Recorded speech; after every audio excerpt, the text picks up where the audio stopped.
Joseph और Mary की शादी को 3 साल हो गए थे। शादी के बाद दोनों पारिवारिक जिम्मेदारियों के कारण हनीमून के लिए नहीं जा पाए थे। मैरी ने कभी इस बात की शिकायत जोसेफ से नहीं की थी। जोसेफ भी इस बात को समझता था। एक दिन उसने घूमने का प्रोग्राम बनाया। कुछ दिन बाद वो लोग एक हिल स्टेशन पर घूमने गए। वहाँ एक कॉटेज में रुके। वो कॉटेज शहर के सन्नाटे में था। वहाँ उस पूरी जगह पर काफी सन्नाटा था। यहाँ काफी सन्नाटा है। हाँ सन्नाटा है, तभी तो यहाँ लेकर आया हूँ, जहाँ पर हम दोनों को कोई परेशान ना करे। तुम कहती थी ना कि ऐसी जगह लेकर चलो जहाँ पर हम दोनों हो और कोई ना हो। जोसेफ, आप कितने अच्छे हो। दोनों कमरे में पहुँचे। वाह, कितना अच्छा कमरा है। ये देखिए, यहाँ कितनी बड़ी खिड़की है और कितना अच्छा दृश्य यहाँ से दिखता है। हाँ बात तो सही है। अच्छा चाय पियोगी? कॉफी मंगवा लीजिए। जोसेफ रूम सर्विस के लिए फोन करता है। फोन डेड होता है। वो रिसेप्शन पर जाता है और रूम में फोन डेड है, ये कैसी सर्विस है आपकी?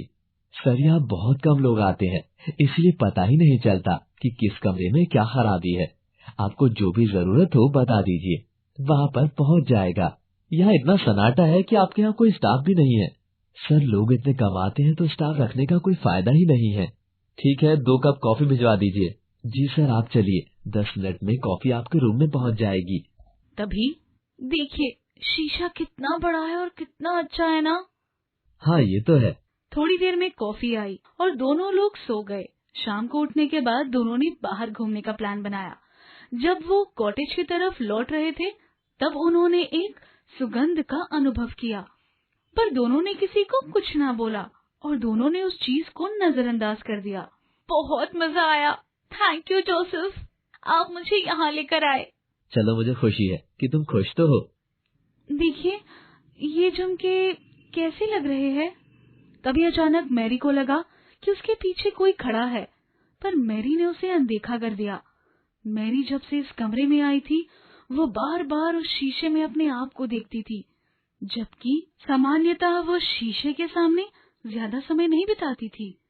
जोसेफ को ये बात अटपटी लग रही थी, पर वो भी इस चीज को अनदेखा कर रहा था। उसे लग रहा था कि शायद इतने दिन बाद घर से बाहर निकली है, तो वो अपने लिए थोड़ा सा समय दे रही है। रात हो गई और दोनों लोग खाना खाकर सो गए। रात में अचानक जोसेफ को लगा जैसे किसी ने दरवाजा खटखटाया। वो उठा, पर वहाँ कोई न था। वो रिसेप्शन तक गया, मैनेजर भी न था। वो वापस रूम में आकर सो गया। सुबह नाश्ता करके फिर मार्केट घूमने चले गए। वहीं मार्केट में उन लोगों को एक आदमी मिला। छोड़ दो वो कमरा, वहाँ तेरा अक्स रुक जाएगा। भाग भाग यहाँ से, पागल कहीं के। पर मैरी कहीं न कहीं आज अंदर से डर गई थी। वापस आकर मैरी ने ध्यान से आईने को देखा। थकान के कारण दोनों बिना खाना खाए सो गए। अचानक रात में जोसेफ की आंख खुली। उसने मैरी को आईने के सामने बैठा देखा। मैरी आईने के सामने बैठकर बाल संवार रही थी। मैरी, मैरी वहाँ क्या कर रही हो इतनी रात में? पर मैरी कुछ ना बोली। जोसेफ उठकर मैरी के पास गया, पर मैरी एकदम भूत बनकर बैठी थी। उसने मैरी को झंझोड़ा। अरे आप यहाँ, और मैं यहाँ कैसे हूँ? हाँ यही तो मैं भी पूछ रहा हूँ कि इतनी रात को तुम यहाँ बैठकर बाल क्यों संवार रही हो? मुझे नहीं पता कि मैं यहाँ कैसे आई। दोनों सो गए। दोनों ने इस बात को भी नजरअंदाज जैसा कर दिया। सुबह उठकर जोसेफ खिड़की पर खड़ा हुआ था कि अचानक उसने देखा कि वही मार्केट वाला आदमी दूर खड़ा उनकी खिड़की की तरफ देख रहा है। जोसेफ ने खिड़की बंद कर दी और वो रिसेप्शन की ओर गया। सुनिए जी, इतना सन्नाटा क्यों रहता है? सर ये कॉटेज शहर से थोड़ा दूर है, इसलिए लोग यहाँ पर कम आते हैं। यहाँ के मालिक दुबई में रहते हैं, इसलिए उनको भी ज्यादा यहाँ की फिक्र नहीं रहती है। अच्छा, हर रात यहाँ लगता है कि जैसे कोई दरवाजा खटखटाता है और एक पागल आदमी बाजार में मिलता है और वो बोलता है कि कमरा छोड़ दो वरना तुम्हारा अक्स वहाँ रह जाएगा। कोई पागल होगा सर, और सन्नाटे में हवा की वजह से आपको लगता होगा कि दरवाजा खटका है। जोसेफ रूम की ओर जाने के लिए बढ़ता है। तभी सर रुकिए, आप और मैडम ये अंगूठी पहन लीजिए, कोई खास बात जरूर है जो आप छिपा रहे हो। आप रख लीजिए सर बस। उसी रात फिर जोसेफ की आंख खुली। मैरी, मैरी चुप बैठी थी। जोसेफ वहां गया। भाग जा यहाँ से। तुम कौन हो? मेरे कमरे में आकर मुझसे पूछता है कि मैं कौन हूँ। भाग जा यहाँ से। जोसेफ ने देखा कि आईने में सिर्फ मैरी का अक्स दिखाई पड़ रहा था। वो बुरी तरह से डर गया। तुम कौन हो? क्या चाहती हो? मेरा नाम रोजलिन है। मेरी पत्नी को छोड़ दो। नहीं, मैं किसी को नहीं छोड़ूंगी। जो भी इस आईने में देखेगा, मैं उसे अपने अंदर कैद कर लूंगी। क्या चाहती हो? क्या कोई बात है जो बताना चाहती हो, जिससे तुम्हारी आत्मा को शांति मिले? मुझे सजने संवरने का बहुत शौक था। मेरे पति मेरे शौक के कारण मुझ पर बहुत शक किया करते थे। एक दिन मैं यहाँ सज रही थी। उस दिन मैंने आंखों में बहुत ज्यादा काजल लगा लिया था, जिससे उसको इस चीज पर भी मेरे शक हो रहा था। उसने अचानक मेरा सर इस आईने में मार दिया और मेरा सिर फट गया। मैं वहीं की वहीं मर गई और इस आईने में तब से मेरी आत्मा बस गई है। ये कहकर उसने जोसेफ को एक झटका देकर उसने दूर गिरा दिया और आईने के अंदर चले गई। जोसेफ बहुत तेज चिल्ला उठा और बेहोश हो गया। अब मार्केट में एक नया पागल घूम रहा था, जो सबको बोल रहा था, कॉटेज में मत जाना, वरना तुम्हारा अक्स वहां रह जाएगा। ये मैन पता नहीं कहाँ रह गया यार। आ जाएगा, वो हमेशा देर से ही आता है हर जगह। उसकी आदत जो है, पता नहीं कब छोड़ेगा ये आदत। तभी मयंक आता है। निखिल, शादी की मुबारकबाद। थैंक यू भाई। हाँ तो भाई, अब ये बताओ कि बैचलर पार्टी कहाँ देने का प्लान है? मैं तो सोच रहा हूँ कि बहुत दिन हो गए, कहीं बाहर नहीं गए। चलो कहीं बाहर घूम कर आते हैं। हाँ, प्लान तो बढ़िया है। तो भैया कहाँ चले बताओ? मनाली चले, ठंड में मजा आएगा भाई। हाँ हाँ, ये बढ़िया है। तो इसी फ्राइडे को चलते हैं और मंडे तक वापस। ठीक है, मेरी तरफ से भी हाँ है। फ्राइडे को तीनों एक कार में बैठकर निकल पड़ते हैं। भाई निखिल, अब तू तो हो जाएगा बिजी। हाँ भाई, हम लोगों से कम ही मिल पाएगा अब तू। अरे मयंक भाई, मिलना तो दूर की बात है, बात भी नहीं किया करेगा। चलो यार, मौसम थोड़ा ठंडा है आज, थोड़ी थोड़ी पी ली जाए। हाँ भाई पी ले, फिर बीवी कहाँ पीने देगी तुझे।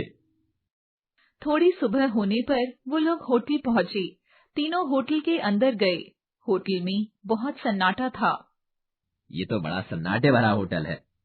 हाँ यार, चलो यार, हम 3 लोग हैं तो सन्नाटा कहाँ रहने देंगे। वह तीनों रिसेप्शन पर पहुँचते हैं। रिसेप्शन पर कोई भी नहीं होता। भैया, यहाँ कोई है क्या? तभी एक आदमी भागता हुआ आता है। जी सर, बताइए। जी, हमारा कमरा बुक होगा। जी सर, निखिल जी के नाम से। हाँ सर, मैं यहाँ का मैनेजर हूँ। आपको जो भी चाहिए होगा आप मुझे बता दीजिएगा। ये रही आपके कमरे की चाबी। ठीक है। तीनों रूम में पहुँचते हैं। चलो भाई लोगों, फ्रेश होते हैं और फिर चलते हैं बाहर घूमने। यार, ये होटल कुछ अजीब सा है ना? हाँ, ये बात तो सही कह रहा है। मैनेजर भी बड़ा अजीब सा था। ऐसा लगता है कि जैसे हम तीनों के अलावा इस पूरे होटल में कोई है ही नहीं। तीनों लोग बात को इग्नोर करते हैं और तैयार होकर घूमने के लिए निकलते हैं। रात को वह लोग बाहर से ही खाना खाकर लौटते हैं और तीनों लोग सो जाते हैं। अचानक रात को 2 बजे मयंक टॉयलेट करने के लिए जाता है। उसे ऐसा लगता है कि होटल में कहीं बहुत तेज गाने बज रहे हैं। वह रूम से बाहर निकलता है और देखता है कि एक कमरे में बहुत तेज गानों की आवाजें आ रही थी। वह चुपचाप कमरे में वापस आता है और आकर सो जाता है। सुबह उठकर वो रिसेप्शन पर पहुंचता है। क्या यहाँ पर कुछ कॉलेज स्टूडेंट्स वगैरह भी रुके हैं? कल रात को एक कमरे में बहुत तेज से डरावनी गानों की आवाज आ रही थी, और जबकि दिन भर तो होटल में सन्नाटा ही दिखता है। आप उस तरफ मत जाइएगा सर। मयंक का माथा ठनकता है। वह वापस कमरे में आता है और निखिल और मयंक को सारी बात बताता है। चलो आज रात में देखते हैं कि क्या माजरा है आखिर। उसी रात को वह तीनों जागते हैं और ठीक 2 बजे फिर उस कमरे से आवाज आनी शुरू होती है। वह तीनों उस तरफ जाते हैं और धीरे से कमरा खोलते हैं। वहाँ का दृश्य देख तीनों की आंखें फटी की फटी रह जाती हैं। कमरे में नर कंकाल नाच रहे थे।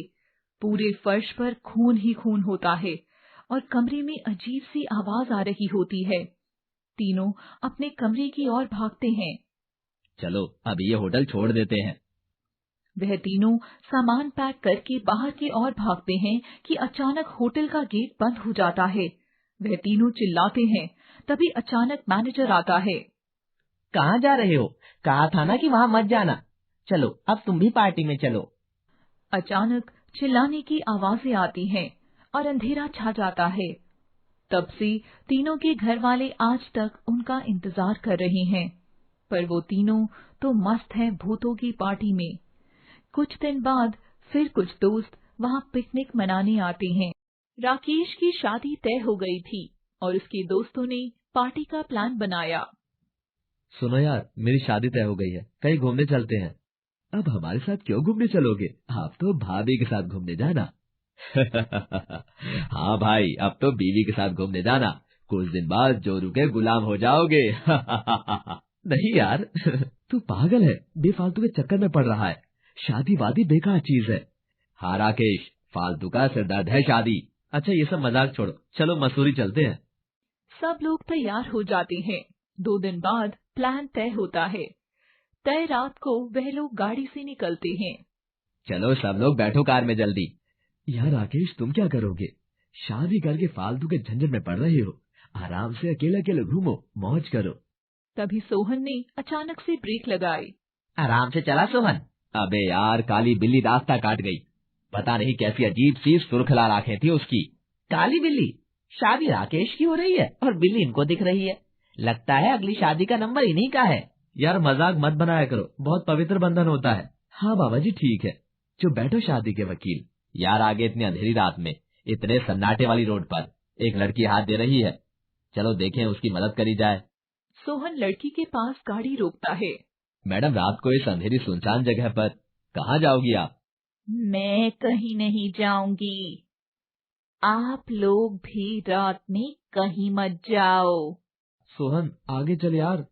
सोहन थोड़ा सोचता है और कार को आगे बढ़ाता है। बड़ी अजीब लड़की थी यार। अबे लड़कियां सारी ऐसी ही होती हैं। तभी तो राकेश को समझा रहे हैं, लेकिन ये समझ ही नहीं रहा। चलो छोड़ो, हमें क्या करना। यार सोहन थोड़ा ब्लोअर बढ़ा दे, ठंड लग रही है। फुल स्पीड है यार। हाँ यार, बहुत अजीब सी ठंड बढ़ रही है। मुझे डर लग रहा है, कुछ ठीक नहीं लग रहा है। चलो वापस चलते हैं। हाँ, तुझको डरने की आदत भी हो जानी चाहिए। शादी के बाद बीवी से सब डरते हैं। सब एक साथ हंस पड़े, लेकिन कार के अंदर सभी को एक अजीब सी ठंड महसूस हो रही थी। यार कार कहीं रोक ले, फ्रेश होना है। हाँ यार, अच्छा ध्यान दिलाया, मुझे भी होना है। सोहन कार एक साइड में रोकता है और चारों लोग गाड़ी से उतरते हैं। तभी अचानक, यार सुनो दोस्तों, शायद कोई रो रहा है। हाँ यार, सामने से आ रही है। आओ देखे कौन है। रुको यार, क्यों फालतू की झंझट में पड़ रहे हो? चलो वापस, हम लोग आगे बढ़ते हैं। थोड़ी आगे जाने पर एक लड़की बैठी रो रही थी। सुनिए मैडम। सुनिए, आप यहाँ सन्नाटे में क्यों रो रही हैं? वह लड़की कुछ नहीं बोली और अपने दोनों पैरों के बीच में सर को नीचे करके रोती रही। चलो यार तुम लोग यहाँ से। रुक यार। अभी लड़की अचानक से मुड़ी। उसके मुड़ते ही उन सबके होश उड़ गए। उस लड़की का मुंह एकदम जला हुआ था और बाल बिखरे हुए थे। अबे भागो। क्या करोगे अब भागकर? यार ये क्या था? मैंने तो पहले ही बोला था कि मत जाओ, पर तुम लोगों को तो मेरी हर बात मजाक लगती है। अब आपस में लड़ने की जरूरत नहीं है। चुपचाप जल्दी से कार में बैठो और भागो। गाड़ी तेज चला सोहन। चला तो रहा हो, पता नहीं क्या हो गया है। 60 से ऊपर गाड़ी भाग ही नहीं रही। यार ये यहाँ सभी पेड़ों पर मटकियाँ क्यों टंगी हुई हैं? पता नहीं क्या हो रहा, फंस गए हैं। तभी एकदम से गाड़ी रुक गई। क्या हुआ सोहन, गाड़ी क्यों रोक दी? पता नहीं, एकदम से रुक गई। तो उतर के देखो क्या हुआ।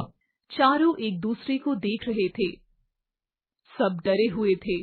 किसी की भी हिम्मत नहीं थी कि वे बाहर जाकर देखें गाड़ी में क्या हुआ है। तभी एकदम से गाड़ी अपने आप चल दी। अबे सोहन, गाड़ी इतनी तेज मत चलाओ। यार गाड़ी अपने आप चल रही है। ये मजाक का वक्त नहीं है सोहन, जल्दी गाड़ी का दरवाजा खोलो और कूदो। तभी एक अजीब सी आवाज आती है। अब कहीं नहीं जा पाओगे।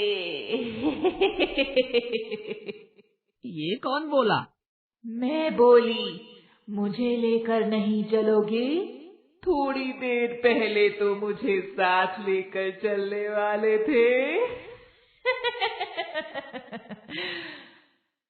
कौन हो तुम और हम लोगों से क्या चाहती हो? मैं तुम लोगों के साथ चलना चाहती हूँ। बहुत शौक है ना तुम लोगों को शादी का मजाक उड़ाने का? नहीं, हम कभी भी अब शादी का मजाक नहीं उड़ाएंगे। तुम बताओ हमसे क्या चाहती हो? तुम्हें क्या प्रॉब्लम है? मैं भी अपने माँ बाप की इकलौती बेटी थी। तुम ही लोगों की तरह मेरा पति भी शादी का मजाक उड़ाता था। उसने मेरे को इसी जगह पर हनीमून के बहाने लेकर आया और मुझे जलाकर मार दिया। तब से मुझे हर उस मर्द से नफरत है जो शादी का मजाक उड़ाता है या अपनी बीवी का मजाक उड़ाता है। राकेश एक सड़क के किनारे पड़ा हुआ था। गांव वाले उसे प्राथमिक उपचार के लिए लेकर जा रहे थे। उपचार के बाद उसे घर पहुंचाया गया। राकेश एक जिंदा लाश की तरह बैठा हुआ है। कमरे के एक कोने में उसके दोस्तों के संग क्या हुआ, वह गाड़ी कहाँ गई, किसी को कुछ नहीं पता। पर आज भी सबको इंतजार है राकेश के होश में आने का, क्योंकि सब जानना चाहते हैं रहस्य अंधेरी रात का। राजेश की नौकरी हिमाचल के एक विद्यालय में लगी थी। एक प्राइमरी विद्यालय होने के कारण विद्यालय गांव में था। राजेश ने गांव के पास ही एक शहर में कमरा लिया और रहने लगा। जल्द ही वह बच्चों का प्रिय अध्यापक बन गया था। एक दिन वह अटेंडेंस ले रहा था। बच्चों, 2 दिन से सुरेश स्कूल क्यों नहीं आ रहा है? सर, उसको पेड़ ने उठा लिया। मतलब? हाँ सर, उस दिन सुरेश शहर वाले पेड़ के नीचे शाम को चला गया था, तब से वह गायब है। क्या बकवास कर रहे हो? कल उसके घर लेकर चलना, मैं पता कर लूंगा कि वो स्कूल क्यों नहीं आ रहा है। जी सर। फिर इंटरवल में उसने चपरासी को बुलाया। काका? जी सर। काका, ये शहर वाले पेड़ का क्या चक्कर है? मत पूछो सर, वो भूतिया पेड़ है और आप भी कभी देर से घर मत लौटना। कभी भी रात गए उस पेड़ के नीचे मत जाना। और राजेश को काका की बात से संतुष्टि ही नहीं हुई। उसने और भी सहकर्मियों से बात की, पर सब बात को टालकर भाग जाते थे। थोड़े दिनों में राजेश ने यह बातें अनसुनी करनी शुरू कर दी। एक दिन, काका आज बच्चे कम थे तो जल्दी ही फ्री हो गया। एक काम करिए, 1 कप चाय ले आइए। जी सर, लाता हूँ। थोड़ी देर में काका चाय ले आए। सर, चाय लीजिए। धन्यवाद काका। आइए आप भी बैठिए, कुछ बातें करें। दोनों आपस में बातें करने लगे। अचानक, काका आज मुझे पेड़ का राज बताइए। छोड़ो सर, वो ना पूछो। नहीं, आज मुझे जानना है कि आखिरकार इस पेड़ का चक्कर क्या है, क्यों ये पेड़ इतना फेमस है। ज्यादा तो नहीं पता, लेकिन लोग कहते हैं कि वह एक लड़की की आत्मा है। जो भी शाम के बाद निकलता है वो कभी नहीं दिखता। काका, ये सब अंधविश्वास है। हो सकता है सर, पर हम लोग तो मानते हैं। यह कहकर काका वहां से चले गए। समय बीतता गया। एक दिन स्कूल की परीक्षाएं चल रही थी। राजेश उस दिन घर लौटने में देर हो गया। अंधेरी शाम में उसने अपनी बाइक स्टार्ट करी कि तभी, सर आज वापस मत जाइए, अंधेरा हो गया है, रास्ते में वो पेड़ भी पड़ेगा। काका, अंधविश्वास छोड़िए, मैं जा रहा हूँ। मत मानो, भगवान रक्षा करे तुम्हारी। राजेश चल दिया। अंधेरा काफी था। अचानक उसी पेड़ के नीचे उसकी बाइक रुक गई। अब तुझे क्या हो गया? वह बाइक से उतरा और चेक करने लगा। उसे कोई प्रॉब्लम ना दिखी। जाकर उसने बाइक को खींचना ही सही समझा। वह बाइक लेकर शहर की ओर चलने लगा। जैसे ही बाइक शहर के नजदीक पहुंची, बाइक अपने आप स्टार्ट हो गई। वाह, कमाल है, तू भी पूरे रास्ते थका दिया। लगता है तू भी पेड़ से डर गई है। राजेश रात को खाना खाकर थक कर सो गया। 7 दिन बाद एक रात राजेश को लगा कि किसी ने उसका दरवाजा खटखटाया। इतनी रात गए कौन आया होगा? उसने गेट खोला, वहां कोई ना था। उसने सोचा कि शायद हवा से लगा होगा। जब सुबह वह उठा तो उसका सर बहुत तेज दर्द हो रहा था और वह स्कूल भी नहीं गया। जब बहुत दिन तक ऐसा चला तो उसने यह बात काका को बताई। काका ने उसे एक ताबीज दिया और बोला, इसे पहन कर रखना। उसे ऐसा लगता था कि अब घर में उसके अलावा कोई और भी है। हर वक्त उसे लगता था कि उसके पीछे कोई है और वह इन चीजों को इग्नोर करता रहा। वह जब भी पेड़ के रास्ते से निकलता तो उसे लगता कि शायद कोई उसे आवाज दे रहा है। वह ठीक से सो भी नहीं पा रहा था। एक रात उसे लगा कि कोई उसे आवाज दे रहा है। वह उठा और खिड़की के पास गया। वहां कोई ना था, पर जैसे ही वह मुड़ा उसकी चीख निकल गई। कौन हो तुम? मैं वही हूँ जिसका तुमने मजाक उड़ाया था, पेड़ वाली चुड़ैल। तुम क्या चाहती हो मुझसे? मुझे छोड़ दो। कैसे छोड़ दूं तुझे? तू तो एक आदमी है और मुझे इस दुनिया के हर आदमी से नफरत है। पर मैंने क्या किया? मैंने तो कुछ भी नहीं किया। तो कल करेगा। मैं भी तेरे जैसे एक लड़के से प्यार करती थी। जब मैंने शादी के लिए उससे कहा तो उसने मुझे मारकर इस पेड़ पर लटका दिया। मैं उसके बच्चे की माँ बनने वाली थी और उसने मुझे पूरे गांव में बदनाम कर दिया, जिसके कारण मेरे माता पिता ने भी आत्महत्या कर ली और मेरे छोटे भाई को भी गांव वालों ने पीट पीट कर मार डाला। अच्छा ये बताओ कि माना तुमको सब आदमियों से नफरत है, पर तुम्हारा भाई और पापा भी तो आदमी थे। आकृति इमोशनल हो गई। इतनी ही देर में राजेश ने ताबीज को हाथ में लपेटा और जोरदार मुक्का मारा। चुड़ैल गिर गई। दोनों में बहुत देर तक लड़ाई चली। अंत में उसे याद आया कि काका ने उसे बताया था कि चुड़ैल की ताकत उसके पेट में होती है। उसने चुड़ैल के पेट पर जबरदस्त वार किया। चुड़ैल वहीं मर गई। राजेश ने पूरी बात काका को बताई। उसने पूरे गांव और पेड़ को चुड़ैल से मुक्त कर दिया था। आज पूरा गांव बहुत खुश था।